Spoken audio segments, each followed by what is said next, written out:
শুক্রবারের বিদ্যাপীঠ ময়দানে দক্ষিণ ত্রিপুরা জেলায় ভিত্তিক অনুষ্ঠানে জাতীয় পতাকা উত্তোলন সমারোহের উপস্থিত শুধু নাগরিকবৃন্দ, বিভিন্ন বিদ্যালয়ের শিক্ষক শিক্ষিকা, ছাত্র ছাত্রী, ভাই বোন, আরক্ষা কর্মী এবং বিভিন্ন দপ্তরের আধিকারিকগণ, মাননীয় দক্ষিণ ত্রিপুরা জেলা পরিষদের সভাধিপতি, মাননীয় এমএলএ মহোদয়গণ, মাননীয় এডিএম সাহেব এবং অন্যান্য পদাধিকারীগণ, প্রজাতন্ত্র দিবসের শুভ লগ্নে আপনাদের সবাইকে আমার নিজের তরফ থেকে এবং ত্রিপুরা সরকারের পক্ষ থেকে হার্দিক অভিনন্দন এবং শুভেচ্ছা জ্ঞাপন করছি। সেই সাথে এই মহতী দিনে দেশের অগণিত বীর শহীদের স্মৃতির প্রতি গভীর শ্রদ্ধা নিবেদন করছি, যাদের রক্তের বিনিময়ে আমরা পেয়েছি স্বাধীন এবং প্রজাতান্ত্রিক ভারতবর্ষ। পাশাপাশি আন্তরিক ভালোবাসা ও শুভেচ্ছা জানাচ্ছি দেশের বীর জওয়ানদের, যারা ভারতবর্ষের অখণ্ডতা বজায় রাখার জন্য অত্যন্ত প্রহরীর কাজ করে যাচ্ছেন।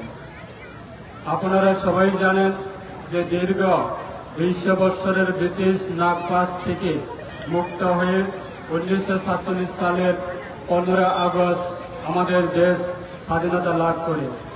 কিন্তু স্বাধীনতা লাভের পর যে প্রশ্নটি দেশের নেতাদের সামনে আসে তা হল আমাদের দেশ কিভাবে পরিচালিত হবে, তার জন্য লিখিত কোনো আইন প্রণয়ন করা। সেই লক্ষ্যকে সামনে রেখে ডক্টর বি.আর. আম্বেদকরের নেতৃত্বে গঠিত হয় গণপরিষদ এবং এই গণপরিষদের উপরেই দেশের পরিচালনা করার জন্য সংবিধান রচনা দায়িত্ব বর্তায়। 2050 সালের 26শে জানুয়ারি গণপরিষদ কর্তৃক রচিত সংবিধানটি দেশবাসীর তথা জাতির উদ্দেশ্যে উৎসর্গ করা হয়। সেই থেকে প্রতি বছর আমরা এই দিনটিকে প্রজাতন্ত্র দিবস রূপে পালন করে আসছি।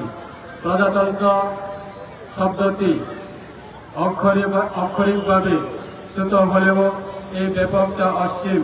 প্রজাতন্ত্র মানে প্রজাদের তন্ত্র বা শাসন। আপনারা সবাই জানেন আমাদের দেশের এবং রাজ্য ও কেন্দ্র সরকার সরাসরি জনগণের ভোটে নির্বাচিত প্রতিনিধিদের নিয়ে গঠিত হয়।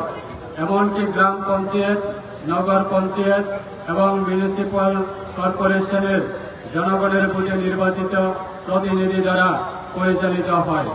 এক কথায় দেশের সমগ্র শক্তির মূল উৎস হল জনগণ বা প্রজাগণ। আমাদের দেশের সংবিধান নাগরিকদের এই বিরাট অধিকার অর্পণ করার কারণে আমরা প্রতি বছর এই দিনটিকে প্রজাতন্ত্র দিবস রূপে পালন করি।